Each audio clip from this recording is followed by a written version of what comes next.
29వ వచనం చదవండి.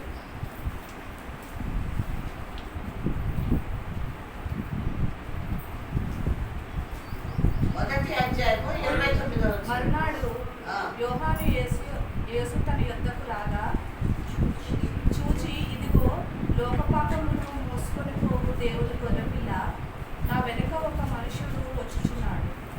ఆయన నాకంటే ప్రముఖుడు కనుక నాకంటే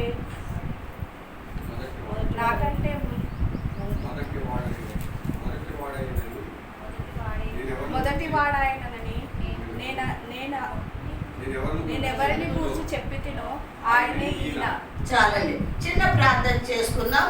మన హృదయాన్ని సరి చేసుకుందాం. ప్రభు మనతో ఏం మాట్లాడబోతున్నాడో, మన జీవితాలు ఎలా సరి చేయబోతున్నాడో మరి ఈ రోజున ప్రియమైన దేవుని బిడ్డరా, ఇక సమయం లేదు కాబట్టి ప్రభు రేపో నేడో ప్రభు రాబోతున్నారు. దయచేసి రొటీన్ జీవితం కాదు, వచ్చామా వెళ్ళామా, ఈ పండగ ఆ పండగ కాదు బిడ్డలారా.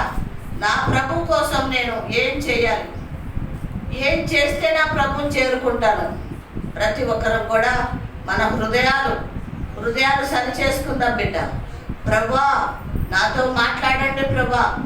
ఎంతకాలం ఇలాగే పాత రోత జీవితము అయ్యా, పాత బ్రతుకు యేసయ్యా, లోకపు ఆలోచనలతో, లోకపు క్రియలతో, లోక పాపముతో నాయనా తిందామా, తాగుదామా, సుఖిద్దామా, ఎంజాయ్ చేద్దామా అని ఒకవేళ హృదయము ఆశిస్తుందేమో, మనసు కోరుకుంటుందేమో.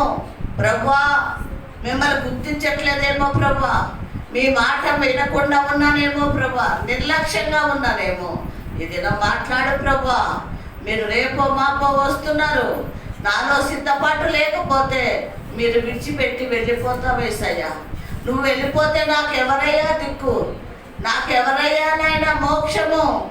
అయ్యా యేసయ్యా, నాకెవరయ్యా మార్గము, నాకెవరయ్యా సత్యము, నాకెవరయ్యా జీవము? నా తండ్రి నీవే, నీవే, నీవే తండ్రి. నీ స్తోత్రం.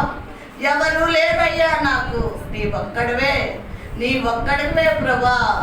అయినా ఆ మోక్షానికి తీసుకెళ్లే తండ్రివి. ఈ లోకంలో ఏది నాకు శాశ్వతం కాదు, మీరే నాకు శాశ్వతం ప్రభు.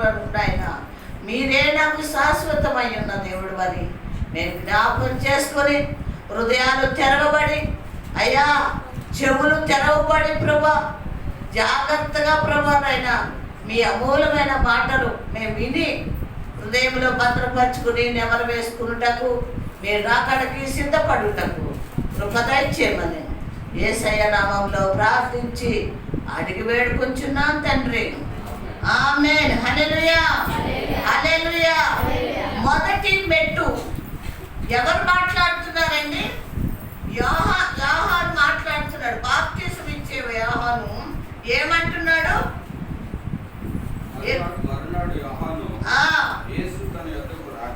యేసు తన యొద్దకు రాగా చూచి, ఇదిగో లోక పాపమును మోసుకుని పోవు దేవుని గొర్రె పిల్ల. ఇదిగో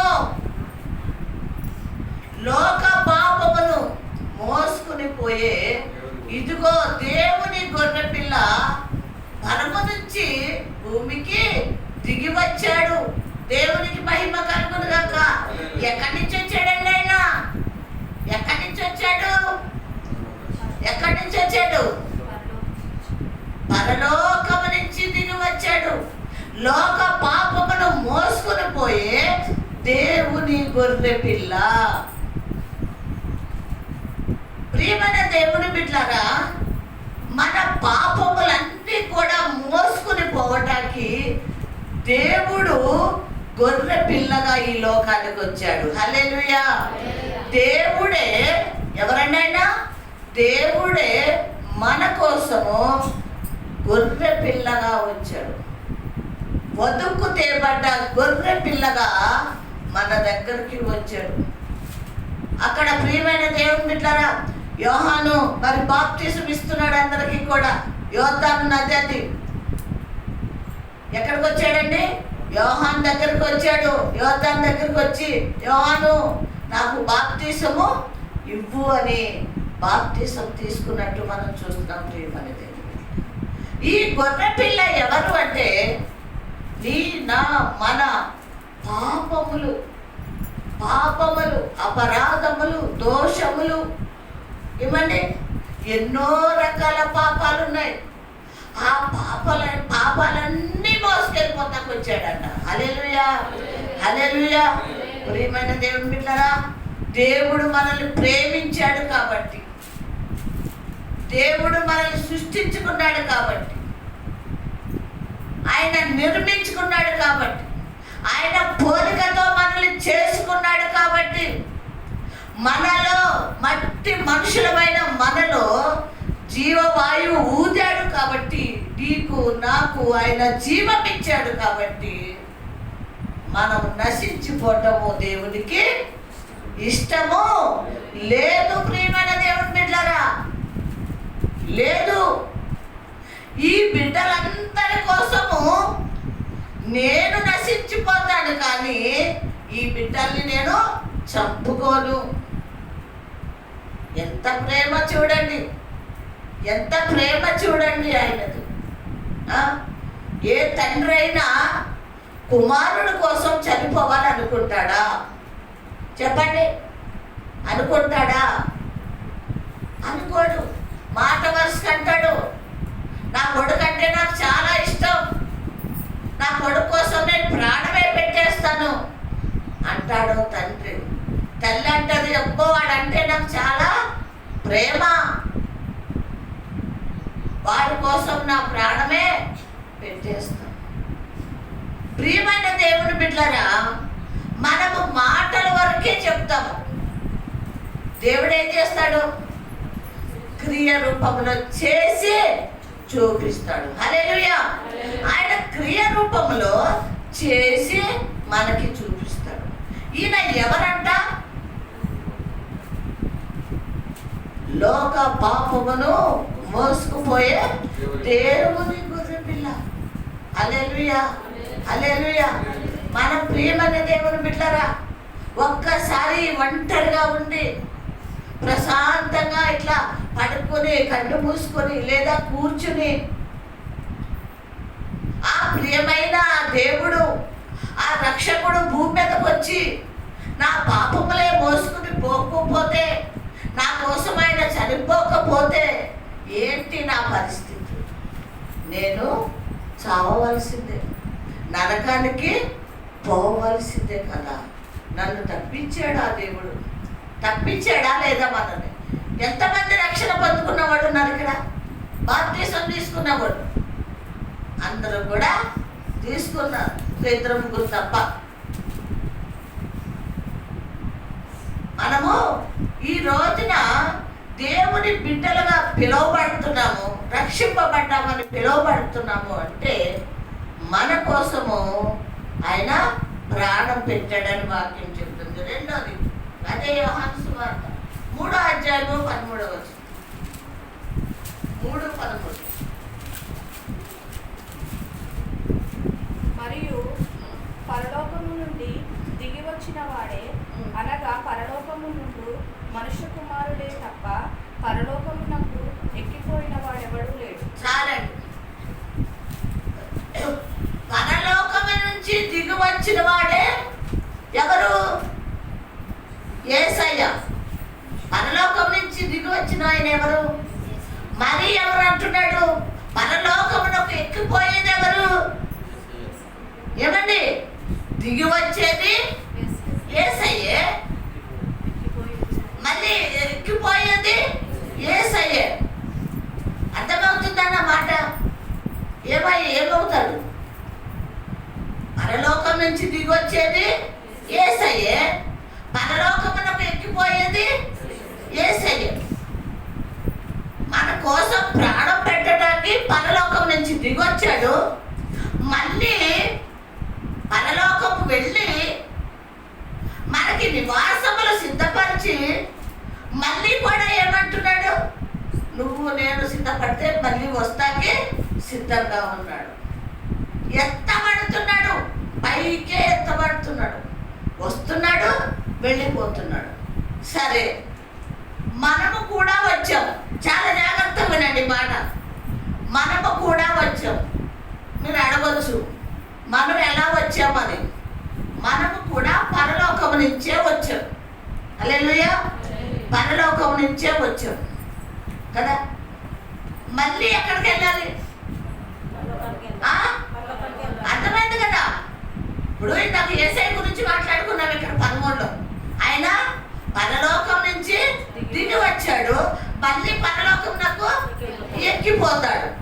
అదే విధంగా మనము కూడా పరలోకం నుంచి దిగి వచ్చాము, లోకంలో నివాసం ఉన్నాము, తర్వాత మళ్ళీ పరలోకమునకు ఎక్కిపోవాలి. పరిశుద్ధుడైన ప్రభు ఎక్కిపోయాడు. మరి మనము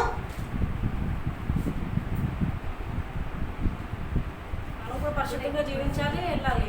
ఏం చేయాలండి జీవించాలి, వెళ్ళాలి కదా. ప్రభు ఏం చెప్తున్నాడో వినాలి, ఏం చేయమంటాడో చెయ్యాలి, ఎలా నడమంటాడో నడవాలి, ఎలా ప్రవర్తించమన్నాడో ప్రవర్తించాలి. అప్పుడు మనము వెళ్ళాలి. అప్పుడే తప్ప మరి మనకి ఇష్టం వచ్చినట్టు జీవిస్తే మాత్రము వెళ్ళము అన్నది వాక్యం తేటగా తెలుస్తుంది. మూడోది అదే యోహాను సువార్త 12వ అధ్యాయము 23వ వచనం. 12:23.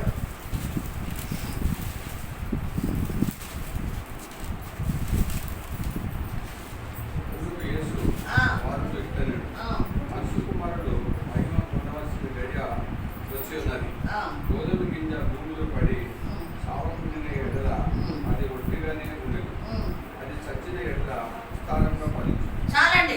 ప్రియమైన దేవుని బిడ్డలారా, అక్కడ శిష్యులతో మాట్లాడుతున్నాడు ప్రభువు. మనిషి కుమారుడు మహిమ పొందవలసిన గడియ వచ్చి ఉన్నది. ఎవరంటండి మహిమ? ఎవరు పొందాలంట?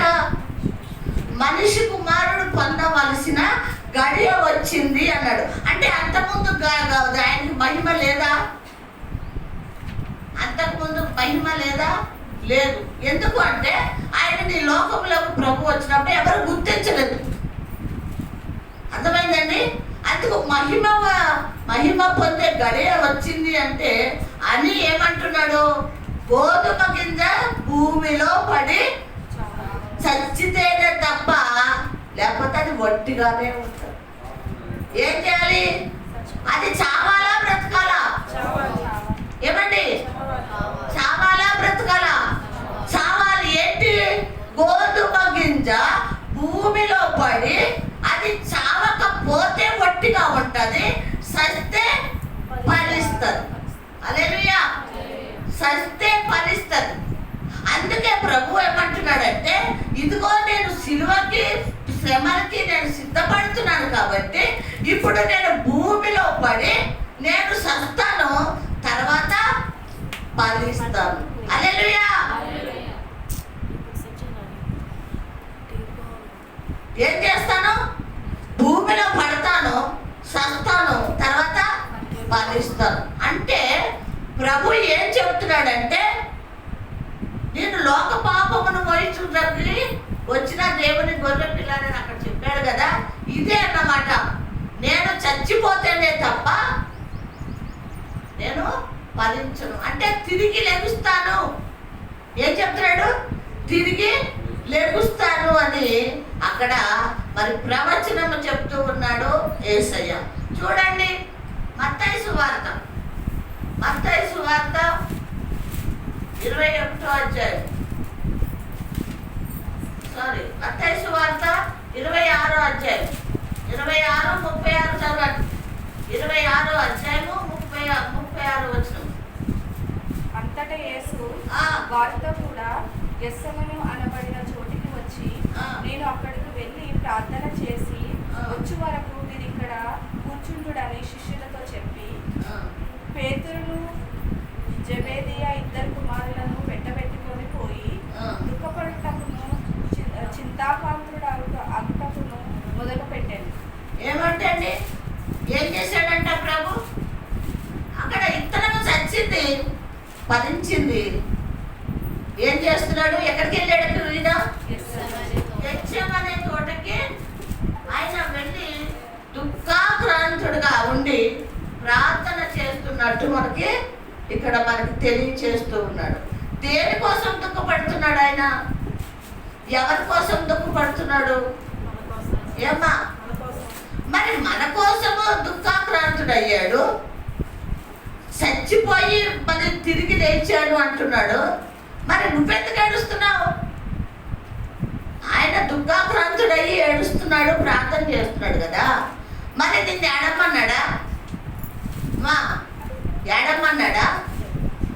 ఆయన దుఃఖాక్రాంతుడై ప్రార్థన చేస్తున్నాడు అంటే మనకి ఏం చెప్తున్నాడు అంటే, మీ నిమిత్తము, మీ పాపముల నిమిత్తము, మీ అపరాధ దోషముల నిమిత్తము నేను దుఃఖపడి ప్రార్థన చేసి శ్రమలు అనుభవిస్తాను, సిలువలో మరణిస్తాను. కాబట్టి మీరేం చేస్తారంటే మీ జీవితాలు మీరు మార్చుకోండి, నేను కార్చిన రక్తంలో కడుక్కోండి, మారు మనసు పొందండి, పాప క్షమాపణ కలిగి ఉండండి, నా రాకడికి సిద్ధపాటు అయ్యి ఉండండి, సిద్ధపడి ఉండండి. మిమ్మల్ని ఏడమ్మని నేను చెప్పట్లేదు, నన్ను సిలివేశానని, నన్ను కొరడాలతో కొడుతున్నారని మిమ్మల్ని ఏడమ్మని నేను చెప్పలేదు. లేకపోతే ఉపవాసం ఉండి నా మీద సానుభూతి చూపించమని నేను చెప్పలేదు. నేను నీ హృదయము మార్చుకో, నీ జీవితాన్ని మార్చుకో, నీ బ్రతుకుని మార్చుకో. చాలా మంది చెప్పాను కదా, లోదరాలు బాప్టిస్ట్ వాళ్ళు ఏం చేస్తారు తెలుసా? 40 రోజులు ఉపవాసం ఉంటారు, పువ్వులు పెట్టుకోరు. ఏం పెట్టుకోరు? పువ్వులు పెట్టుకోరు, నాన్ వెజ్ తినరు. అంటే చికెను, మటను, చేపలు, నో నాన్ వెజ్, ఖాళీ కూరగాయలు, పప్పు, ఉపవాసం ఉంటారు. సరే, మంచిది. శరీరాన్ని నలగొట్టుకుని ప్రార్థన చేస్తే మనకే మంచిది. 40 రోజులు ఉంటారు, మంచిది. 40 రోజులకి ఏమొస్తుంది? ఈస్టర్ వస్తుంది. ఈస్టర్ వస్తుంది, గుడ్ ఫ్రైడే వస్తుంది అనుకుంటా. ఆ రోజు ఫుల్లు చెంపు చీరలు కట్టుకొని, తల్లిండా పూలు పెట్టుకొని, మరి 40 రోజులు పెట్టుకోలేదు కదా. ఎన్ని రోజులు పెట్టుకోలేదు? 40 రోజులు పెట్టుకోలేదు. పువ్వులు పెట్టుకొని ఫుల్ తయారయ్యి ఆ చర్చ్ అంతా గుమ సెంటు వాసన, పూలు వాసన. ఏ వాసన? సెంటు వాసన, పూలు వాసన. వాళ్ళలో ఏం కనిపిస్తుంది ఆ 40 రోజుల్లో అంటే డ్రెస్సింగ్ కనిపిస్తుంది. అంటే కొత్త బట్టలు, చక్కగా నగలు, పువ్వులు, దేహము అలంకరణ కనిపిస్తుంది, కానీ హృదయ అలంకరణ లేదు. అర్థమవుతుందా మీకు? దేహము అలంకరణ నడినెత్తి నుంచి అరికాల వరకు బాగుంది, కానీ హృదయం అలంకరణ లేదు. మరి ప్రభు దేన్ని ఇష్టపడతాడు? ఏమంటే హృదయ అలంకరణ కావాలి. అది మార్చుకుంటాకే నిన్ను నన్ను పిలిచాడు, ఆయన వచ్చాడు. కానీ ఇక్కడ చేస్తుంది ఏంటి అంటే వాళ్ళకి ఇష్టమైంది చేశారే, కానీ ప్రభువుకి ఇష్టమైంది ఎవరు కూడా చెయ్యట్లేదు. ఇప్పటికీ కూడా చేయట్లేదు. ఇప్పుడు కూడా చేయట్లేదండి. ఎవరు ఇష్టం వచ్చింది వాళ్ళు చేసుకుంటూ పోతున్నారు. ప్రభుకి ఇష్టమైంది ఎవరు కూడా మరి చెయ్యకుండా వాళ్ళకి ఇష్టం వచ్చింది వాళ్ళు మరి చేస్తున్నారని దేవుడి వాక్యం తేటగా తెలియజేస్తుంది. ఇంకేమన్నాడమ్మా? అప్పుడు యేసు మరణమునంతగా నా ప్రాణము బహు దుఃఖములో మునిగి ఉన్నది. మీరు ఇక్కడ నిలిచి నాతో కూడా మెలకువగా నుండుడని వారితో చెప్పి కొంత దూరము వెళ్ళి సాగిలపడి, నా తండ్రి, సాధ్యమైతే ఈ గిన్నె నా యొద్ద నుండి తొలగిపోనివ్వు. ఆయనను నా ఇష్ట ప్రకారము కాదు, నీ చిత్త ప్రకారమే కానివ్వమని ప్రార్థించాను. ఆయన మరలా శిష్యుల యొద్దకు వచ్చి వారి నిద్రించుట చూచి, ఒక గడియ అయిన నాతో కూడా మేల్కొని ఉండలేరా? మీరు శోధనలో ప్రవేశించకున్నట్లు మెలకువగా ఉండి ప్రార్థన చేయండి. ఏమన్నాడండి? ఒక గడియ తర్వాత మళ్ళీ లేచి వచ్చాడు ఆయన. వచ్చేటప్పటికి మనం అందరం ఏం చేస్తున్నాం? హాయిగా నిద్రపోతున్నాం. ఆయన చెప్పింది ఏమీ చేయట్లేదు. మనం ఏం చెప్పి వెళ్ళాడు? మెలుకోకుండా ప్రార్థన చేయండి. ఎందుకు శోధనలో పడతారు? ఎందుకు లోక శోధనలో ఎందుకు పడతారు? శోధనలు ఎందుకు తెచ్చుకుంటారు? ప్రార్థన చేయండి. ఒక్క గడి అయినా ఉండలేరా మీరు అని ప్రభువు చెప్పాడు.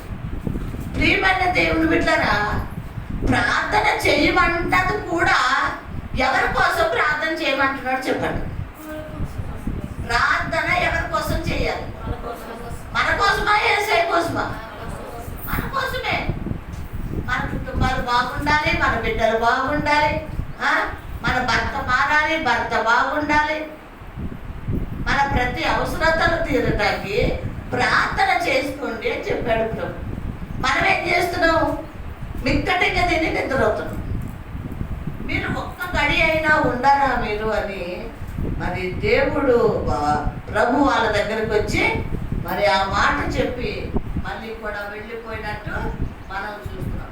ప్రియమైన దేవుని బిడ్డలారా, మనము మెలకుగా ఉండి ప్రార్థన చేయాలన్నదే దేవుని చిత్తమైంది. చూడండి, అదే మత్తయి సువార్త 26:31 చదవండి.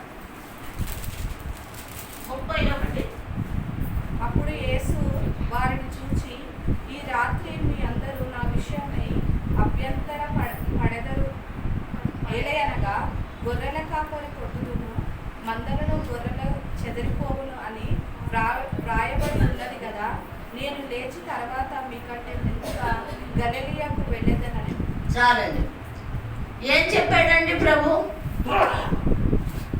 మీరు నా పట్ల ఏమవుతారు? అభ్యంతర పడతారు. కాపరిని కొట్టినప్పుడు గొర్రెలు ఏమైపోతాయంట? కాపరిని కొట్టినప్పుడు గొర్రెలు ఏమైపోతాయండి? చెదిరిపోతాయి. కాబట్టి ఈ రాత్రి నన్ను ఏం చేస్తారు? నన్ను కొడతారు. మీరందరూ ఏం చేస్తారు? పారిపోతారు, చెదిరిపోతారు. అమ్మో, మా సేవకుడినే వీళ్ళు కొడుతున్నారే, బంధించి తీసుకెళ్ళిపోతున్నారే, మాకు కూడా గత వస్తుందేమో అని వాళ్ళు ఏమైపోయారంటే చెదిరిపోతారు. అది జరగాలి. ప్రియమైన దేవుని బిడ్డలారా, కాపరిని కొడుతున్నప్పుడు గొర్రెలన్నీ కూడా చెదిరిపోతాయి. ప్రభువుని పట్టుకుంటానికి వచ్చినప్పుడు ఏమైపోయారండి? 11 మంది శిష్యులు పారిపోయారు. ఒక్కరు లేరు అక్కడ. పారిపోయినట్టు మనం చూస్తున్నాం. చూడండి 60 చూడండి, 60, 63, 60 నుంచి 63, అదే 26, 60.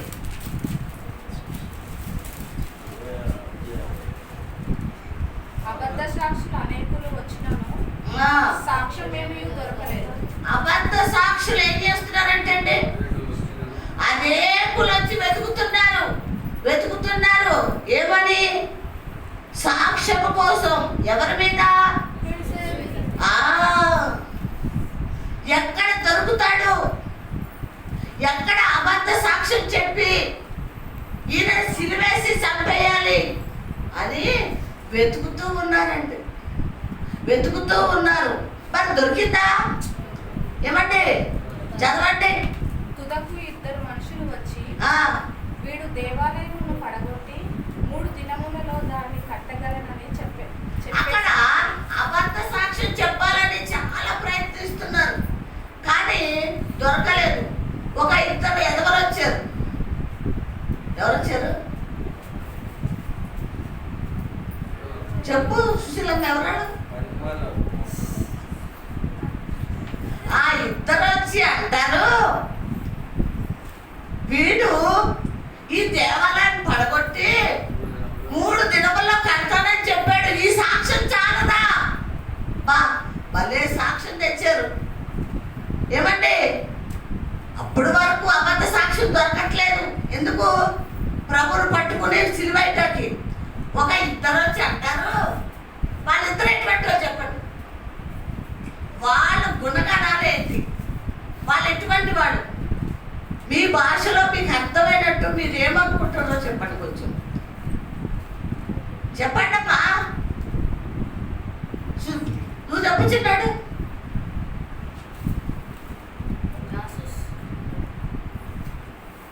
వీళ్ళు ఏం మనుషులు? ఇప్పుడు మొదట అబద్ధ సాక్షుల కోసం వెతుకుతున్నారు అని చదివాము. అక్కడ ఏమీ దొరకలేదు. 2 వచ్చారు.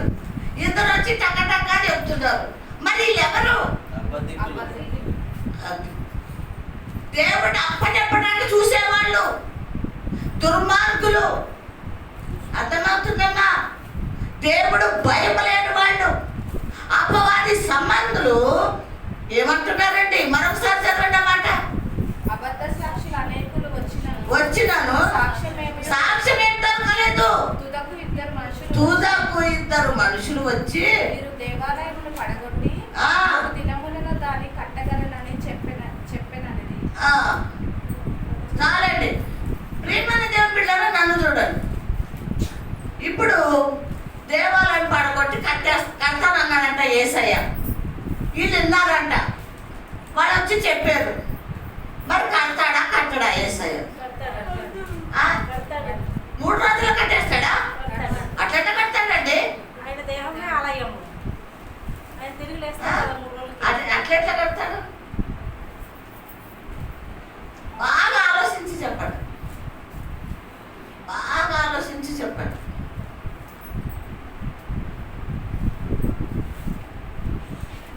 ఆయన దేహమే ఆలయం కాబట్టి ఆయన చనిపోయి 3 రోజులు వేస్తారు కాబట్టి అదే ఆలయమే ఆలయం.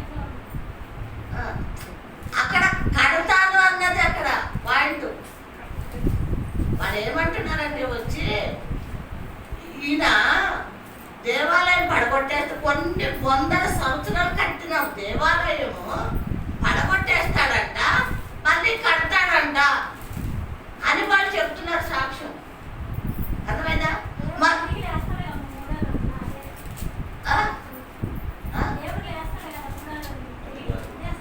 కరెక్ట్. ఈ మాట ప్రభు ఏ ఉద్దేశంతో అన్నాడంటే, ఈ దేవాలయము, ఈ దేహం అనే దేవాలయాన్ని పడగొట్టు. వినండి జాగ్రత్తగా. ఈ దేహం అనే దేవాలయాన్ని పడగొట్టు అంటే నన్ను సిలువేసి చంపేయండి.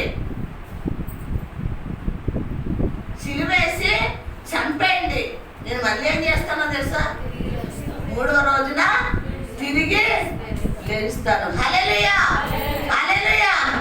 ఎంత గొప్ప దేవుడు అండి! ఎంత మర్మం ఉంది ఆ మాటలో. ఆ ఎదవలకి ఏమర్థమైంది? అపవాది సంబంధం కదా వాళ్ళకి. ఈ గూఢమైన ప్రభు జీవం గల దేవుడు మాట్లాడిన మాట వాళ్ళకి అర్థం కాలేదు. వాడేమంటున్నారు? ఇది ఈ దేవాలయాన్ని పడగొట్టేస్తాడంట. మన పితరులు కట్టించిన పెద్ద దేవాలయం ఇది. ఈ బోధకుడు పడగొట్టి కడతాడంటే చెప్తున్నాడు అని వాడంటున్నారు. ప్రభు చెప్పిన మాట ఏంటంటే, ఏం చెప్పాడు? మళ్ళీ చెప్పండి. నేను చెప్పాను కదా, చెప్పండి.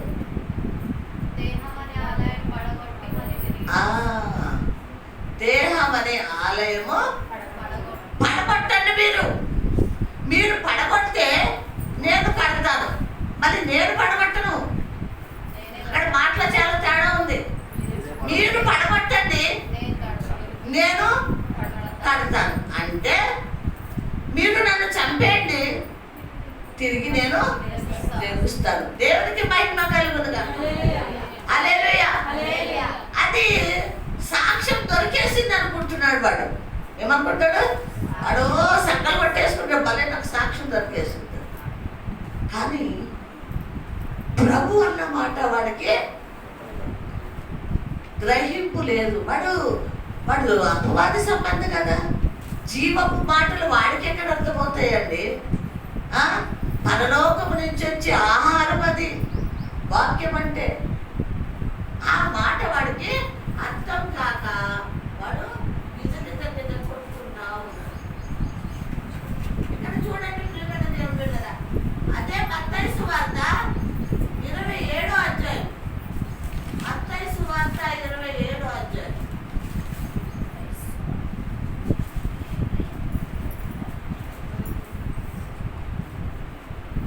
తీసారా?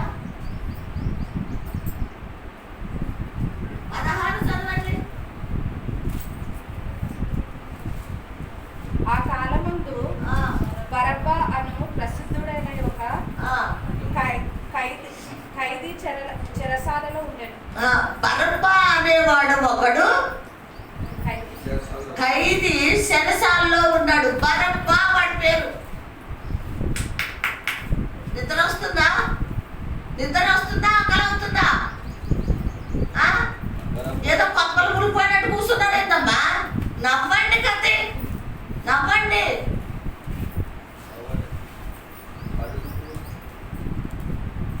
ఆకలి అవుతుందా? అవట్లేదా? కొన్ని నిద్ర వస్తుందా? ప్రియమైన దేవుడి బిడ్డలారా, బరబ్బా అనే ఒక ఖైదీ ఎక్కడున్నాడు? వాడి పేరేం పేరు?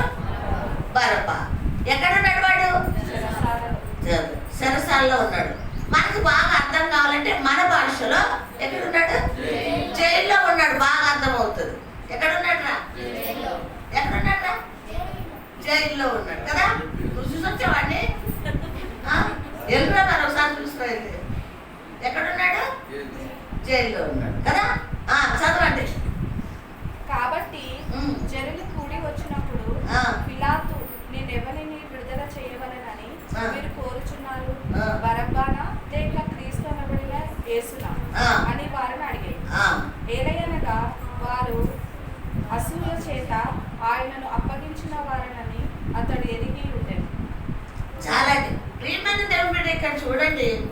వీడు ఖైదీ అయి ఉన్నాడు, జైల్లో ఉన్నాడు. అయితే ఒక పండగ వస్తుంది వాళ్ళకి. ఆ పండగ రోజున ఒక ఛాన్స్ ఇస్తుంది గవర్నమెంట్. ఇప్పుడు మనం గవర్నమెంట్ అనుకుందాం. ఏం ఛాన్స్ అంటే జైల్లో ఉన్న వాళ్ళని ఒకరిని విడిపించవచ్చు. జైల్లో ఉన్న వాళ్ళని ఒకరిని విడిపించవచ్చు ఆ పండగలో. అంటే సంవత్సరానికి ఒకసారి వస్తుంది ఆ పండగ. అయితే మరి బరబ్బా ఎన్ని విధాలుగా ఆయనని విడిపిద్దామని చూసినా ఎవడో ఒకడు ఏదో ఒకటి అబద్ధ సాక్ష్యం తెస్తున్నారు. అయితే ఆ పండగ రోజు మరి ఇలాగన్నా యేసుని విడిపిద్దామని బరబ్బా అంటాడు. సరే, మరి ఈ పండగ రోజుల్లో మరి జైల్లో ఉన్న బరబ్బా ఉన్నాడు. తర్వాత బందీగా బయట యేసయ్య ఉన్నాడు. శిక్షకి రెడీగా ఉన్నాడు, సిలువ మోయటానికి. ఎవరిని విడిపించమంటారు అని అడిగాడు. బరబ్బానా, క్రీస్తు అనే యేసునా అన్నాడు. ఏమన్నాడు అన్నాడు? యేసు విడిపించమంటారా అన్నారండి. అన్నారు. బరబ్బా ఎటువంటి వాడు? బందిపోటు దొంగ అంటే వాడు. ఊర్లు దోచుకునేవాడు, స్త్రీలను చంపినవాడు. అటువంటి భయంకరమైన అంతకుడిని విడిపించమంటున్నారు. ఏ పాపము లేని పరిశుద్ధుని, నీతిమంతుడిని ఏం చేయమంటున్నారండి? సిలువైమంటుంది. లోకం సిలువైమంటుందండి. ప్రియమైన దేవుని బిడ్డలారా, ప్రభువునేమో సిలువయ్యాలంట, ఆ దుర్మార్గుడైన అంతకుడిని విడిపించమని. చూడండి, నిజంగా లోకములో సత్యానికి, న్యాయానికి రోజులు ఉన్నాయా? ఉన్నాయా? లేవు. మనం ఒక మంచి పని చేద్దామన్నా, ఒక మంచి మాట యథార్థంగా ఉందాము అంటే మనకి అది ఒకే అవుతుందా? నమ్మరెవరు, అది కాదంటారు వాళ్ళు. నువ్వు సత్యం చేయాలనుకున్నావు, మంచి దారిలో వెళ్ళాలనుకున్నావు, నువ్వు మంచి దారిలో వెళ్ళటాలేదు అని వారుగా ఉంటారు. అదే విధంగా ప్రియమైన దేవుని బిడ్డలారా, యేసయ్యను కూడా ఏమేయమంటున్నారు? సిలువేయమని అక్కడ కేకలు వేస్తూ ఉన్నట్టు మనం చూస్తున్నాం. ఏమయ్యాలంటే సిలువ. సిలువ ఎవరు వేసుకుంటారు? సిలువ ఎవరిని వేస్తారు?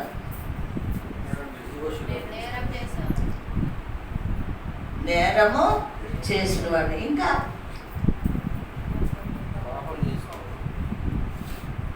నేరము, పాపము, ఇంకా అపరాధ దోషములు, ఇవన్నీ చేసిన వాళ్ళదే ఏంటది? సిలువ మరణం పొందుతారు. ప్రియమైన దేవుని బిడ్డలారా, ఒక మాట చూసుకుందాం. చూడండి, యెషయా గ్రంథము, యెషయా దగ్గరికి రండి. చూసారా? 53వ అధ్యాయం, యెషయా గ్రంథము 53వ అధ్యాయము 6 నుంచి చదవండి.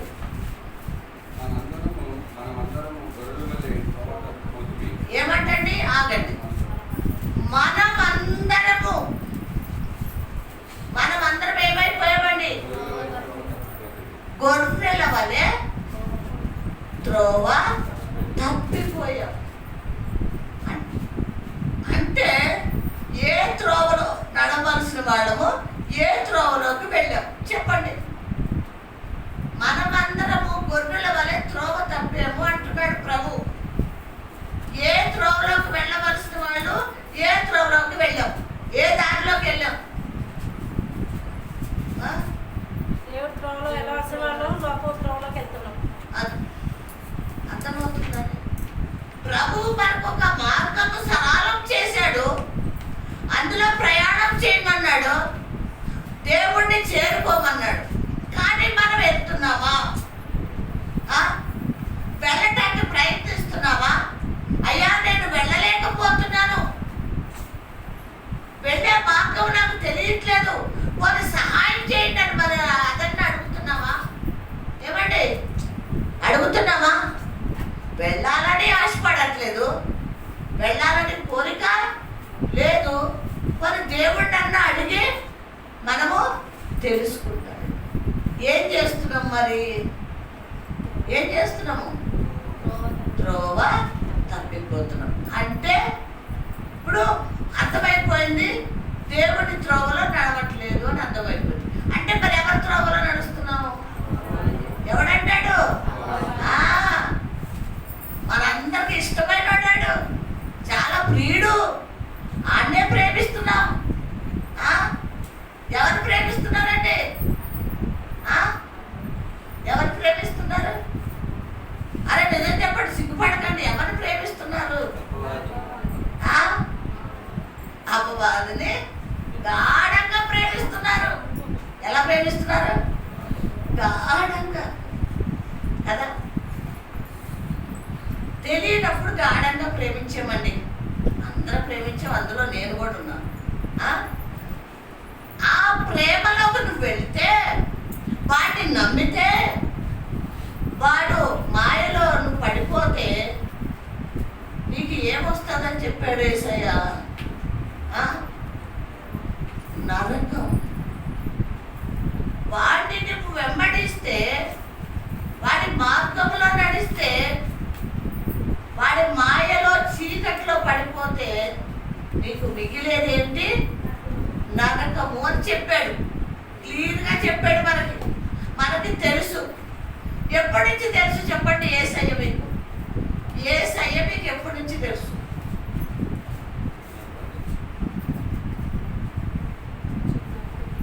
అమ్మా, ఈ చర్చికి వచ్చిన కాంచి యేసయ్య తెలుసు. ఎన్ని సంవత్సరాలు అయింది? ఎన్ని సంవత్సరాలు అయింది?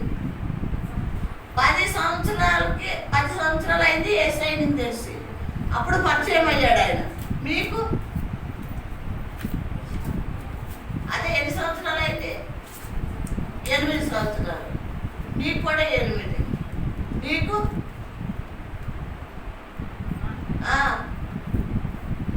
ఎన్ని సంవత్సరాలు అయింది వచ్చి? 2 సంవత్సరాలా? ఓకే. మార్తమ్మ నువ్వు 10 సంవత్సరాలు. 10 సంవత్సరాలు. జీవా నువ్వు ఏది దేవుడి గురించి తెలుసా? ఆ. తీసుకున్నా యేసయ్యను తెలుసుకొని ఏసై తెలుసుకుని 20 సంవత్సరాలు. ఎంతండి? నువ్వేంటి? 20 సంవత్సరాలు. మేడం మీరు 20 సంవత్సరాలు. 20 సంవత్సరాలు. అప్పటి నుంచి ఏసైని తెలుసు. మరి ఒకరు 25 సంవత్సరాలు, ఒకరు 10 సంవత్సరాలు, ఒకరు 8 సంవత్సరాలు, ఒకరు 2 సంవత్సరాలు ఏమ్మా ఇలాగ తెలుసుకుంటా ఆయన పరిచయం అయ్యాడు మీకు. ఈ 25, ఈ 10, ఈ 20 ఈ సంవత్సరాలు తెలిసిన మీరు ఏం నేర్చుకున్నారు? ఏమి నేర్చుకున్నారు? చెప్పలేంద్రు వీళ్ళు.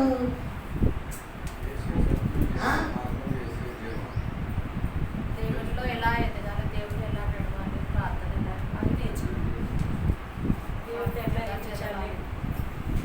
నడుస్తున్నారా ఆయనతోటి? నడుస్తున్నారా? ఎక్కడ నడుస్తున్నారు? నడుతున్నారా? అంటే మనమందరం నడిస్తే బైబిల్ అబద్ధం అవుతుందండి. ఏమన్నాడు? నా గొర్రెలు త్రోవ తప్పిపోయింది. అంటే మన దేవుడు మనకి త్రోవ చూపిస్తే తప్పిపోయి నడుస్తున్నాం. అంటే అపవాదిగాడి మార్గంలో నడుస్తున్నాం. దేవుడు తెలుసు. నాకు 30 సంవత్సరాలు తెలుసు. నాకు ఆమెకు 20 సంవత్సరాలు ఆమెకు తెలుసు. ఆమెకు 20 సంవత్సరాలు, ఏమి 10 సంవత్సరాలు, ఏమి 10 సంవత్సరాలు, నీకు 8 సంవత్సరాలు, ఆమెకు 7 సంవత్సరాలు. తెలుసుకుని ఏం చేశాము, ఎక్కడ మారాము? ఏమంటున్నాడు ప్రభు? త్రోవ తప్పిపోయారు మీరు. ఎక్కడ కూడా గుడ్డు అని మార్క్ ఎక్కడ మీకు వేసాడా? మన పేర్లన్నీ లెక్కిస్తే ఎక్కడైనా గుడ్డు, ప్రీతి, జీవ, గుడ్డు వేసాడా? అబ్బే లేదండి. మొత్తం జీరో. అన్ని జీరోలే.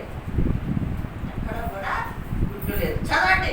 మనమందరము ఆ. గొర్రెల వలె త్రోవ తప్పిపోతుంది. ఆ, మనలో ప్రతివాడును తనకిష్టమైన త్రోవకు తొలగెను. యెహోవా మన ఎందరి దోషమును అతని మీద మోపెను. ఏమంటండి? మనం తప్పిపోయాం కాబట్టి, మనకి ఇష్టం వచ్చిన దారిలో వెళ్ళాము కాబట్టి మన దోషములన్నీ ఏం చేశాడంట? ఆయన మీద మోపబడ్డాయి. అంటే ఎయ్యబడ్డాయి. ఎందుకు? ఒకటి, దారి తప్పాం, ఆయన మాట వినలేదు, మనకి ఇష్టం వచ్చినట్టు జీవితాన్ని జీవించాం కాబట్టి మన దోషములన్నీ ఆయన మీద మోపబడ్డాయి. ఇంకా ఏమైంది అండి? అతడు దౌర్జన్యము నొందెను. బాధింపబడిన అతడి నోరు తెరవలేదు. ఏమిటి? ఆయన మీద దౌర్జన్యం చేశారు, చాలా బాధ పెట్టారు, అయినా ఏం చేయలేదు? నోరు తెరవలేదు. అంటే నోరు లేదు ఆయనకి. మరి ఎందుకు తెరవలేదు? ఏమ్మా, ఎందుకు నోరు తెరవలేదు? మనల్ని ఎవరన్నా ఒక చిన్న మాట అంటే గుంజుకుని వస్తాం. ఆయన్ని బాధించారు అని ఉంది. ఆయన మీద దౌర్జన్యం చేస్తున్నారని చెప్తున్నాడు. నోరు ఎందుకు తెరవలేదు? చెప్పండి అమ్మా. అమ్మా, ఆయన ఏ పాపము చేయలేదు. ఇంకా పాపం చేయలేదని నోరు తెరవలేదా? అది కనుక ఇది కరెక్ట్. ఆయన నోరు తెరిస్తే నీకు నాకు రక్షణ లేదు. లేదు బిడ్డలారా. ఇందాక మరి ఎంతమంది రక్షణ పొందామంటే చేతులు ఎత్తాము. ఆయనే నోరు తెరిస్తే నీకు నాకు రక్షణ ఉందా? లేదు. అందుకే నోరు తెరవలేదు. అందుకే నోరు తెరవలేదు. నా బిడ్డలు ఎక్కడా వాళ్ళు హింసిస్తారో, నరకానికి తీసుకుపోతాడో వాడు అని నోరు తెరవలేదు. ఎంత కొట్టినా హింసించినా ప్రభు నోరు తెరవలేదు. ఉదాహరణకి ఒక తల్లి ఉంది. ఇప్పుడు ఆడున్నాడు ఒక కొట్టాడు, వాడేదో తప్పు చేసి వచ్చాడు. వాళ్ళ అమ్మను వచ్చి కొట్టాడు. ఎవరు? వీడు నష్టం చేసిన వాడు వచ్చి వీడు కొట్టాడు. ఆమె నోరు తెరుస్తుందా? తెరవదా? ఎందుకు తెరవదు? నోరు తెరిస్తే కొడుకుని వాళ్ళు ఏం చేస్తారు? కొడతారు, చంపుతారు, ఏమన్నా చేస్తారు. తల్లి ఏం చేస్తుందంటే బిడ్డ కోసం భరిస్తారు. బిడ్డ కోసం ఏం చేస్తుందండి? భరిస్తారు. కొడుకు కోసం తండ్రి ఏం చేస్తాడు? భరిస్తాడు. అలాగే మన పరలోకపు తండ్రి నోరు తెరవలేదు. నోరు ఎవరి కోసం? అంతే, నా కోసం, నీ కోసం, మన కోసం, మనందరి కోసం నోరు తెరవలేదు. ప్రియమైన దేవుని బిడ్డలారా, ఈరోజు ఒక మాట చెప్తాను. ఇవన్నీ చేస్తున్నాడు, మనం వింటున్నాం. మన హృదయాల్లో మార్పు వచ్చిందా? నేను అడిగిది అదే మిమ్మల్ని. ఆయనని బాధ పెట్టారో నిన్న హింసించారని చెప్పాం, అయినా నోరెప్పలేదు. ఏమ్మా, కొడుతున్నారని చెప్పాం, నోరెప్పలేదు. ఎందుకు నోరెప్పలేదంటే మన కోసమే అని. మరి మన కోసం ఆయన నోరెప్పనప్పుడు మరి మనమేం చేయాలి? ఏం చేయాలి? ఏమ్మా, నీ మార్పు నా మార్పు గురించే కదా ఆయన శ్రమలు పడుతున్నాడు. ఏమ్మా, ఇప్పుడు ప్రభు మనకి తెలియనప్పుడు మనం చాలా పాపాలు చేస్తాం. మన బ్రతుకు చీకట్లోనే నడిచాం. అపవాదగాడినే ప్రేమించాం, అపవాదగాడి వెనకాలే పరిగెత్తాం. లోకం అంటే చాలా ఆశించాం, కోరికలు కదా. ప్రభు వచ్చి మనల్ని పరిచయం చేసుకొని ఆ లోకం నుంచి మనల్ని వేరుపరిచి ఇదిగో ఇక్కడ కూర్చోబెట్టాడు. మరి ఆయన గురించి ఆయన చెప్పినవి మనం చెయ్యాలా వద్దా? చెయ్యాలా? చేస్తేనే మార్పు వస్తుంది, లేకపోతే రాదు. ఇప్పుడు వినేసి అది కామన్లే, బైబిల్లో రాశారు. మన వల్ల ఎక్కడవుతుంది? ఇవన్నీ చేయలేం మనం, నా వల్లైతే కాదు అని అనుకున్నాం అనుకోండి, నీకు రక్షణ ఉందా? దేవుడి రాజ్యంలో ప్రవేశం ఉందా? లేదు. ఇంకా ఏం చేశాడు చూడమ్మా. వదకు తేబడు గొర్రె పిల్లయు బొచ్చు కత్తిరించు వాని ఎదుట గొర్రెయు మౌనంగా ఉండునట్లు అతడు నోరు తెరవలేదు. ఎంత భయంకరమైన అక్కడ అవమానమైన జరుగుతుందో చూడండి. ఎంత భయంకరమైన హింస భరిస్తున్నాడో చూడండి అక్కడ. ఏంటమ్మా, గట్టిగా చదవండి. వదకు తేబడ్డ గొర్రె పిల్ల వలె బొచ్చు కత్తిరించబడిన గొర్రె పిల్ల వలె ఆయన బొచ్చు కత్తిరిస్తూ ఉన్నప్పుడు గొర్రె పిల్ల ఎలా ఉంటుందంట? మౌనంగా ఉంటుంది. ఆ బొచ్చు కత్తిరించి వాళ్ళు వస్తారంటే ఆ గొర్రె పిల్ల ఏం చేస్తుంది? పారిపోతుందా? వీడు నా బొచ్చు కత్తిరిస్తాకు వస్తున్నాడు, అది కత్తిరిస్తుంటే నాకు చాలా వేదన, బాధ కాదండి. ఏమ్మా, ఇప్పుడు మన ఒంటి మీద ఎంటుకలు ఉన్నాయనుకోండి, ఉంటాయా ఉండవా? కాళ్ళ మీద ఉంటాయి, చేతుల మీద ఉంటాయి కదా. మగ పిల్లలకి బాడీ మీద ఉంటాయి, ఈ మీద మొత్తం కొన్ని ఎంటుకలు ఉంటాయి. అవి కత్తిరించడానికి వచ్చాడు అనుకోండి ఒకడు, ఎలా ఉంటుంది మనకి? ఎలా ఉంటుంది? తట్టుకోలేని బాధ. అలా కత్తిరిస్తూ ఉండగా కూడా ఈ గొర్రె పిల్ల ఏం చేస్తుందంట? ఎలా ఏం చేస్తుంది? మౌనంగా ఉంది. మౌనంగా. ఎందుకు మౌనంగా ఉంది? ఇందాక కూడా మౌనంగా ఉందా గొర్రె పిల్ల? ఇప్పుడు కూడా గొర్రె పిల్ల మౌనంగా ఉంది. ఎందుకు మౌనంగా ఉంది? ఏమండి, ఎందుకు మౌనంగా ఉంది? మౌనంగా లేకపోతే నీకు నాకు పాపపు బంధకాల నుంచి విడుదల లేదు. పాపపు బంధకాల నుంచి మనకి విడుదల లేదు. లోకపు బంధకాల నుంచి విడుదల మనకి లేదు. ఆ గొర్రెపిల్ల మౌనంగా ఉండాలి. మౌనంగా ఉంటేనే మనకి రక్షణ, మనకి విడుదల. అర్థమవుతుందండి? పాప క్షమాపణ లేకపోతే మనకి లేవు. ఇంకా ఏమంటున్నాడు చదవదమ్మా. అన్యాయపు తీర్పు నమ్మిన వాడే. ఏమంటండి? అన్యాయపు తీర్పు తీర్చారండి. ఏ తీర్పు అండి? అన్యాయం తీర్పా? నిజమైన తీర్పు అది. అన్యాయం తీర్పు. ఆయన ఏ పాపము చెయ్యలేదు. ఆయనలో ఏ పాపము కూడా లేదు. ఆయనలో ఏ పాపము కూడా లేదు. ఏ తీర్పు తీర్చారంట? అన్యాయపు తీర్పు తీర్చారు. చదవండి.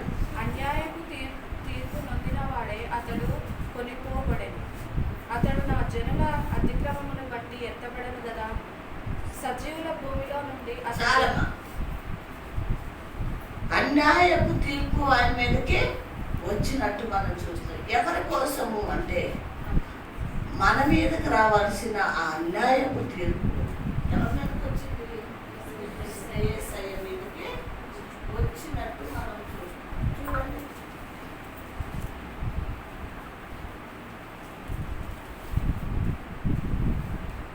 మత్తయి సువార్త 27:25 చూస్తారు కదా. చదువు, అదే చదివే.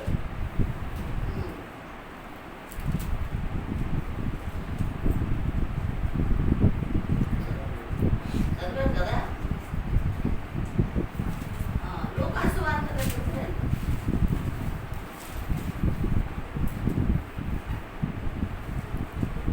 చూసారా? లూకాసు వార్త 23వ అధ్యాయం 23-33.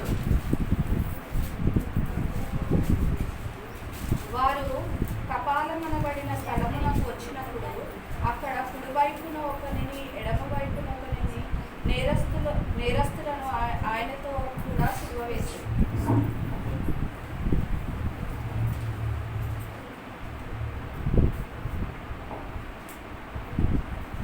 ఎక్కడంటే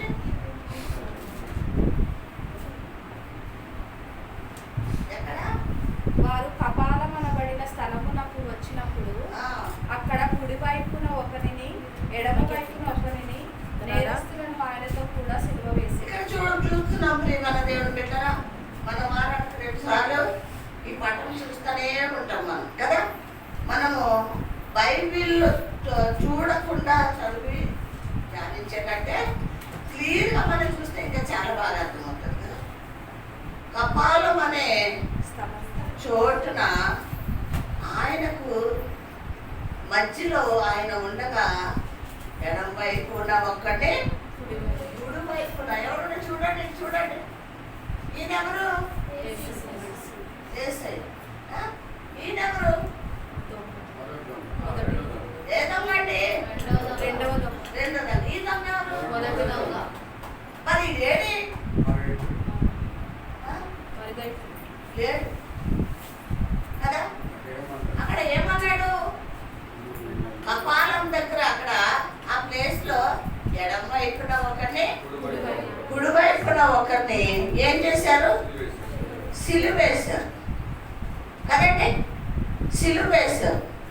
ఇక్కడ మనం చాలా జాగ్రత్తగా మనం వింటే ప్రియమైన దేవుని బిడ్డలారా, వీడు గజ దొంగలు. ఏ దొంగలు? గజ దొంగలు. గజ దొంగలు అంటే ఏంటి? ఏం చేస్తారు గజ దొంగలు అంటే? దోచుకుంటారు. ఊర్లు దోచుకుంటారు. దోపిడీ చేస్తారు. స్త్రీలని పాడు చేస్తారు. వాళ్ళ ఒంటి మీద ఉన్న బంగారం దోచుకుంటారు. బిడ్డల్ని చంపేస్తుంటారు. అట్లాంటి భయంకరమైన దొంగలండి వీళ్ళు. భయంకరమైన దొంగలు వీళ్ళు. ప్రభువుకి అటుపక్క ఇటుపక్క ఈ దొంగల్ని ఇక్కడ సిలువ సిలువ వేశారు, మధ్యలో ప్రభుని సిలువ వేశారు. వాళ్ళిద్దరూ గజ దొంగలని చెప్పుకున్నాం. మరి ఈయన ఏం చేశాడు? మన పాపాలు మన మోసుకెళ్ళాడు. పాపాల కోసం ఆ, మన పాపాల కొరకు ఆయన సిలువ వేశాడు. ఎందుకు వేశారు ఆయన సిలువ? మన పాపాల కోసం మన మన పాపాల నిమిత్తము. అంటే ఆయన ఏ పాపము చేయలేదు, లోక పాపము మోసుకు వెళ్ళాడు. ఏ పాపం అండి? ఆ, ఇక్కడ కూర్చున్న మనమే కాదు, లోకము, లోక పాపములన్నీ కూడా మోసుకుని వెళ్తే ఆయన సిలువేశారు. ఓకేనా? సరే, వీళ్ళిద్దరిని సిలువేశారండి. సిలువేసిన తర్వాత వీడు ఏమంటున్నాడంటే, అక్కడ చూస్తారా ఒక మాట, లూకాసు వార్త 23వ అధ్యాయము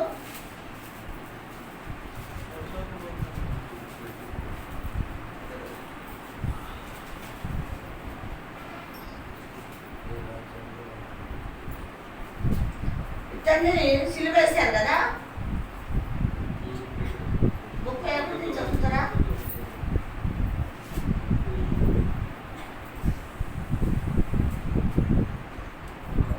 చదవండి, అక్కడి నుంచి చదవండి. వేలాడబడిన ఆ నేరస్తులలో ఆ. ఒకడు ఆయనను దూషించుచు, ఏమంటండి? వేలాడబడుతున్నాం, అందులో ఒక్కడు ఆయనని దూషించుచు. క్రీస్తువైతే ఆ, నీవు క్రీస్తువైతే కదా, నిన్ను నువ్వు రక్షించుకొను. ఏం చేస్తున్నాడండి ఒకడు? నువ్వు క్రీస్తు ఆయనని దూషిస్తూ. కదా. దూషిస్తూ అంటే ఏంటి? దూషించటం అంటే ఏంటి? తిట్టటం అన్నమాట. తిట్టటము. నువ్వు క్రీస్తు అయితే ఏం చేయి? నువ్వు క్రీస్తువే కదా. ఆ, నిన్ను నువ్వు రక్షించుకుని. మమ్మల్ని కూడా రక్షించమని చెప్పు. ఏమడుగుతున్నాడండి వాడు? నువ్వు క్రీస్తు నువ్వు కదా. క్రీస్తువే కదా, ఆ, నిన్ను నువ్వు రక్షించుకొని ఎలా రక్షించుకోమని అడిగాడు వాడు? చెప్పండి. రక్షణ అన్నాడు. రక్షణ అంటే ఏంటి? ఏ విధంగా రక్షించమని అడిగాడు వాడు? ఆ, ఏమ్మా?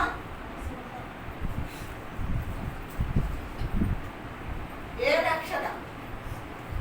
వాడు ఏ రక్షణ అడిగాడు వాడు? ఆయనతో పాటు ఆయన రాజ్యంలోని చేర్చుకోమని కాదండి, కదా. నువ్వు క్రీస్తువు కదా, నిన్ను నువ్వు రక్షించుకో, నన్ను కూడా రక్షించు. అంటే ఏంటి అంటే వాడు అడిగింది వీడు గురించి సారీ వీడు లేడు కదా ఇక్కడ, మరగా ఇప్పుడు వీడు అన్నమాట. ఆ, మొదటి దొంగ వీడు అడుగుతున్నాడు ప్రభుని. ఈ ప్రభుని అడుగుతున్నాడు వీడు, నువ్వు క్రీస్తువే కదా, నిన్ను నువ్వు రక్షించుకో, నన్ను కూడా రక్షించు. అంటే వాడి మాటలో ఉన్న అర్థం ఏంటి అంటే, క్రీస్తు కాబట్టి నిన్ను నువ్వు కట్లు ఇప్పేసుకో, నా కట్లు కూడా ఇప్పేసాయి, నేను మళ్ళీ దొంగతనానికి వెళ్ళిపోతాను, లోకంలోకి వెళ్ళిపోతాను, నీ ఇష్టం, నువ్వు ఎలా ఉంటావో నీ ఇష్టం, నన్నైతే అలా విడిపించు అని వాడు లోక సంబంధమైన రక్షణ అడిగాడు. వాడు అర్థమవుతుందండి? ఇప్పుడు ఒకడొక గుంతలో పడ్డాడు, వాడు పైకి లెగలేడు, ఏమని పిలుస్తాడు చెప్పండి? ఏమని అరుస్తాడు? రక్షించండి, రక్షించండి. అంటే ఏంటి అర్థం? గోతులోంచి లేపమంటున్నాడు, అంతేకాని పర్లోక రాజ్యం తీసుకెళ్ళమని కాదు. రక్షణలో 2 రకాలు ఉన్నాయి. అప్పటికప్పుడు గోతులోంచి లెగటము ఒక రక్షణ, పరలోక రాజ్యంలో వెళ్ళటము ఒక రక్షణ. వీడైతే లోక రక్షణ అడిగాడు వీడు. నేను మిమ్మల్ని అడుగుతున్నాను, మీకు ఏ రక్షణ కావాలి?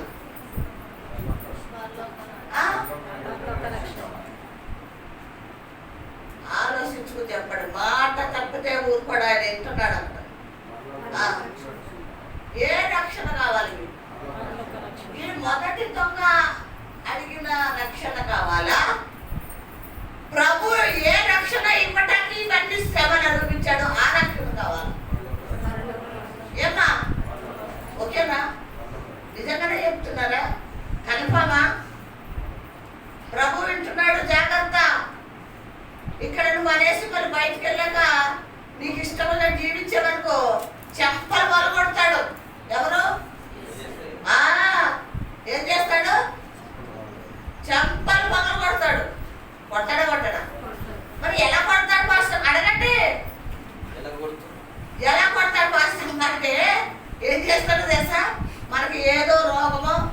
ఏదో వేదో కష్టాలు బాధలు మరణ అంచుల వరకు తీసుకెళ్ళి అక్కడ మళ్ళీ గుర్తు చేస్తాడు.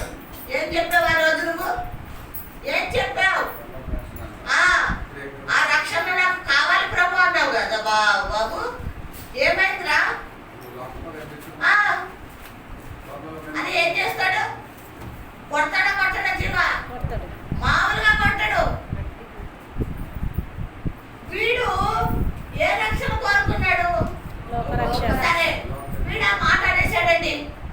వీడు ఆ మాట అనేసాడు, లోక రక్షణ కావాలన్నాడు. ప్రభు వీడు మాట పట్టించుకోలేదు. పట్టించుకున్నాడా? పట్టించుకోలేదా? పట్టించుకోలేదు, వినలేదు ప్రభు. ఎందుకంటే వాడు అపవాది సంబంధి. దేవుడిని వాడు ఇష్టపడలేదు, దేవుడి మాటను వాడు ఇష్టపడలేదు, దేవుడిని ప్రేమించలేదు, దేవుడు కావాలి అనుకోలేదు, ఆ పరలోక రక్షణ కావాలనుకోలేదు. కాబట్టి దేవుడు వాడిని పట్టించుకోలేదు. విన్నాడు, వినలేదా? వీడు అన్న మాట విన్నాడా లేదా? విన్నాడు, అయినా పట్టించుకోలేదు. ప్రియమైన దేవుని బిడ్డలారా, ఈ రోజు పరిశుద్ధాత్మ దేవుడు మనతో మాట్లాడుతున్నారు. మనము కూడా హృదయంలో మనకి దేవుడు భయం లేకుండా, భక్తి లేకుండా, వాక్యం లేకుండా, ఆరాధన లేకుండా, దేవునితో నడవకుండా మనకి ఇష్టం వచ్చినట్టు నడిస్తే, ఇష్టం వచ్చినట్టు చేస్తే మన మాట కూడా దేవుడు వినడు. నువ్వు ఎంత మొత్తుకున్నా వినడు, ఎంత గోల పెట్టినా వినడు. నేను పిలిచినప్పుడు నువ్వు వినకపోతే విన్న మాట ఏమంటున్నాడు ప్రభు? నేను పిలిచినప్పుడు నువ్వు నా మాట వినకపోతివి. నువ్వు పిలిచినప్పుడు నేను విను. ఈ మాట గుర్తుపెట్టుకున్నా. నేను నా కుమారుడా రా, నా కుమార్తె రా, నీ కోసం ప్రాణం పెడుతున్నాను, రక్తాన్ని చిందిస్తున్నాను, రక్షణ ఇస్తాను, రండి అని పిలిస్తే ఏమన్నారు వీళ్ళు? పోవయ్య పో, నాకు లోకంలో బోర్డు పనులు, లోకం కావాలి. ఈరోజు చూస్తే ఇది శుక్రవారం, ఇది మనకి శుభము, పరలోక రాజ్యము తీసుకెళ్లే దినము, మనం మార్పు చెందే దినమున ఎంత భయంకరంగా కొంతమంది చర్చలు రాలేదు చూడండి. నాకు చాలా వేదన కలుగుతుంది, బాధ కలుగుతుంది. సునీతకి చిలక చెప్పినట్టు చెప్పానమ్మా, నీ భర్తకు అన్నీ చేసి పెట్టి 12:30కి రా మెసేజ్ తయారు, వాక్యం వినమ్మా. మళ్ళీ నేను చెప్పను కదా మీకు, రామ్మా అని చిలక చెప్పినట్టు. ఎవరో ఎందుకండి? మార్తమ్మ. పొద్దున్న నుంచి చెప్తున్నాను, చెవులో ఇల్లు కట్టుకొని, మార్తమ్మ, లోకము, లోక మర్యాదలు, లోక సావాసము మనకి పనికిరావు. మనం దేవుని బిడ్డలం, దేవుడు ఏం చెప్తారని చేయాలి. మనకొద్దు అది అటువంటి సావాసము, గొప్పలు అవి హెచ్చించుకుంటాము, అవి మనకి ఘనతలు గొప్పలు అక్కర్లేదు. దేవుని మందిరానికి రా, వెళ్ళు. ఆమెకు ఏదో స్నానం అంటున్నావు, చేయించు. 12:30కి రాపోని, 1 గంటకు రాపోని, వాక్యం టైంకి రామ్మ అని చిలక చెప్పినట్టు చెప్పాడు. అమ్మాయి ఇబ్బంది మీ అమ్మ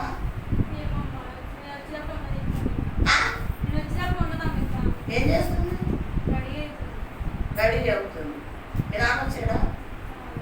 అంటే ఈమె ఎవరికి మొదటి స్థానం ఇచ్చింది?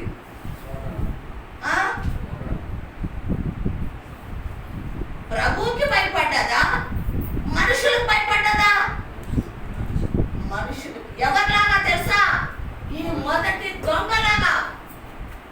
మొదటి దొంగ మనసు ఏదైతే ఉందో, ఈ రోజు చర్చికి రాని వాళ్ళు ఇంకా ఎవరెవరు రాలేదు?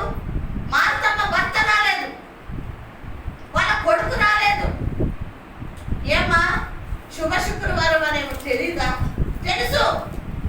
ఇలా కొత్తగా వచ్చాడా? ఆయన కూడా వచ్చి 10 సంవత్సరాలు ఆయన చర్చకొచ్చి ఎన్నో శుభ శుక్రవారాలు, ఆదివారం శుక్రవారాలు చర్చకు వచ్చాడు. నీకు తెలియదా దేవుని గురించి? ఏంటి నిర్లక్ష్యము? ఏమైంది? మీ పెద్ద అబ్బాయికి బాగాలేదని ఆయన మానేశాడా? దేవుడు కూడా నాకు అక్కరలేదు, మీరు మీ గురించి నేను పట్టించుకోను, మీ సావు మీరు సావండి అని ఆయన ఆరోహణం అయిపోయి తండ్రి కుడి భాషను కూర్చోవచ్చు కదా. ఏమ్మా, ఈ లోకంలో ఎందుకు ఈ శ్రమలు పడుతున్నాడు ఆయన?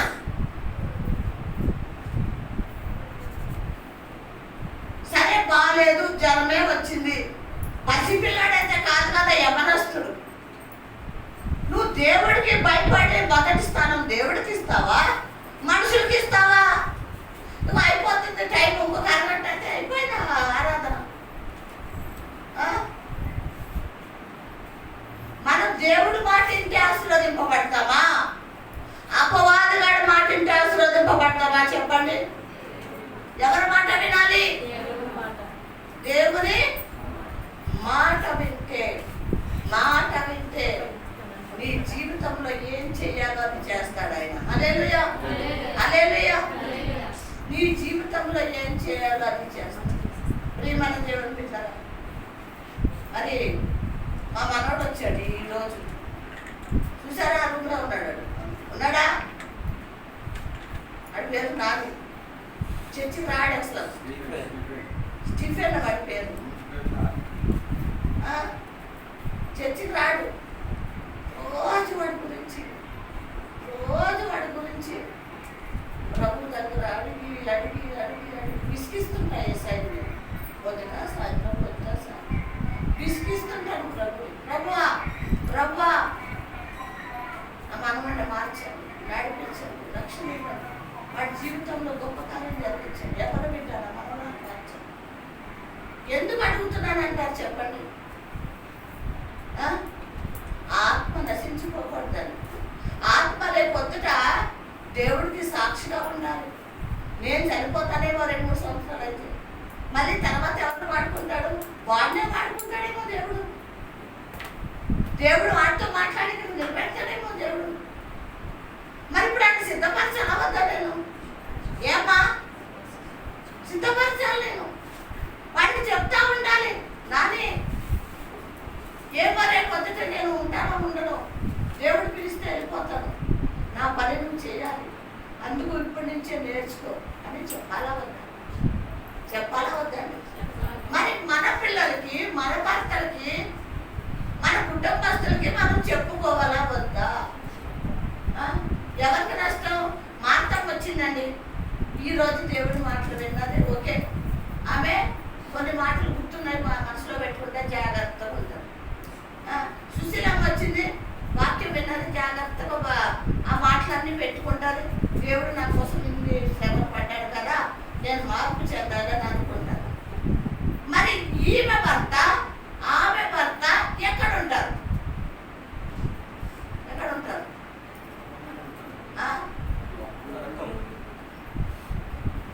యేసయ్య వచ్చినప్పుడు వీళ్ళు సిద్ధపడితే ఏమవుతారు?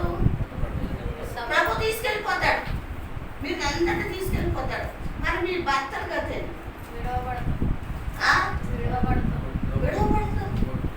రొమ్మ అయ్యా, ఆమె భార్య, నా భార్య, నేను నా భార్య దగ్గరికి నేను వస్తాను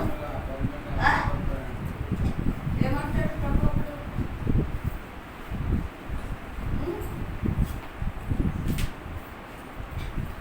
ఏమన్నాడు చెప్పండి? మీరు ఎవరో తెలీదు, ఆ బిడ్డ తెలుసు, జీవగ్రంథంలో ఆమె పేరే ఉంది. ప్రతి ఆదివారం కృపా ప్రార్థన మందిరంలో ఆ బిడ్డనే నేను చూస్తున్నాను, నిన్ను ఎప్పుడు చూడలేదే నేను అంటాడా? అంటాడు బిడ్డలా. అందుకే మనం ఎవరికి కనపడాలి? ప్రతి ఆదివారం యేసయ్యకి కనపడాలి. నిజంగా మరి మా నాన్నకి రాత్రి అడిగాను, నాన్న రేపు సెలవు అంటే సెలవు అన్నాడు. చర్చికి వస్తావా? వస్తానమ్మా అన్నారు. వెంటనే అన్నాడు. ఎందుకో అసలు మామూలుగా వాడు అన్నాడు, వెంటనే అన్నాడు. నేను 12:30 అలా వస్తానమ్మా అన్నాడు. కానీ ఇలా వస్తాడా అనుకున్నాను. ఎవరు నడిపించారు వాడిని?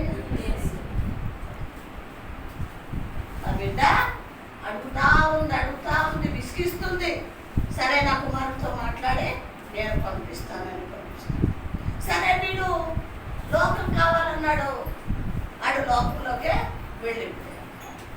ఇతను ఉన్నాడు. వీళ్ళిద్దరూ తోడు దొంగలు. ఈడు చేసిన దొంగతనమే ఈడు చేశాడు. ఈడు చేసిన అదంటే ఏంటది హత్యలు, మానభంగాలు, స్త్రీలను పాడు చేయడం అన్నీ కూడా సేమ్ చేశారు. ఇతను ఏమన్నాడంటే చదువుతారా? అయితే ఎక్కడ? రెండోవాడు రెండో వాడు వారిని గద్దించి నీవు అదే శిక్ష విధిలో ఏమో ఉన్నావు. పట్టుకున్నావు. ఇది జారిపోతుంది. ఏమన్నాడండి? రెండో వాడు రెండో వాడు గద్దించి వాడిని గద్దించి నీవు అదే శిక్ష విధిలో ఆ, ఉన్నావు కనుక ఆ. దేవునికి భయపడవా? చాలండి. ఇప్పుడు ఇద్దరు కలిసి దొంగతనం చేశారు. ఇద్దరు అనేక రకాల పాపాలు చేశారు. ఇద్దరిని సిలువేశారు. ఇప్పుడు ఇతను ఏమంటున్నాడంటే వీడిని, ఒరేయ్ నువ్వు దేవునికి భయపడవు. భయపడవా? అదే శిక్షలో మనం కూడా ఏ శిక్షలో? శిలువ మరణం అనే శిక్షలో ఆయనకి వేసిన శిక్షే నీకు నాకు వేశారు. మరి దేవుడికి భయపడవా అన్నాడు. ఏమన్నాడండి? దేవునికి భయపడవా? ఈయన దేవుడు అని ఈయనకి ఎట్లా తెలుసు చెప్పాలి. ప్రభువు దేవుడు అని ఈయనకి ఎట్లా తెలుసు? దొంగ కదా, అప్పుడే వచ్చాడు. జస్ట్ ఒక అరగంట గంట ముందు వచ్చాడు. ఆ గంటలో దేవుడు అని ఎట్లా తెలుసుకున్నాడు? ఏమండి చెప్పాలి.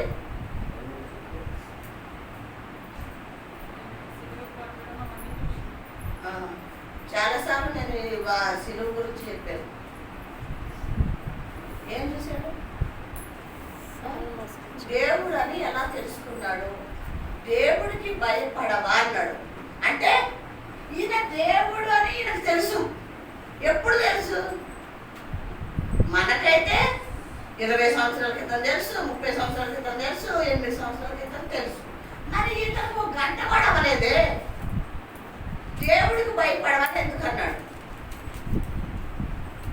ఎందుకన్నాడంటే సిలువ వేసేటప్పుడు ఇతను శ్రద్ధగా ఈయనని చూస్తున్నాడు. ఎవరిని?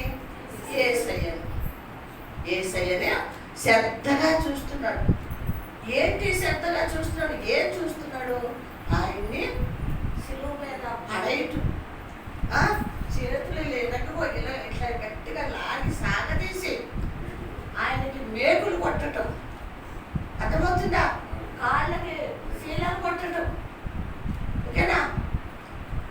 తర్వాత మళ్ళీ ఈ ముళ్ళ కిరీటం, మళ్ళీ అది సిలువ పైకెత్తి, ఏమెత్తి? పైకెత్తి. సిలువ ఎలా ఎత్తబడాలంట? పైకి ఎత్తబడాలి.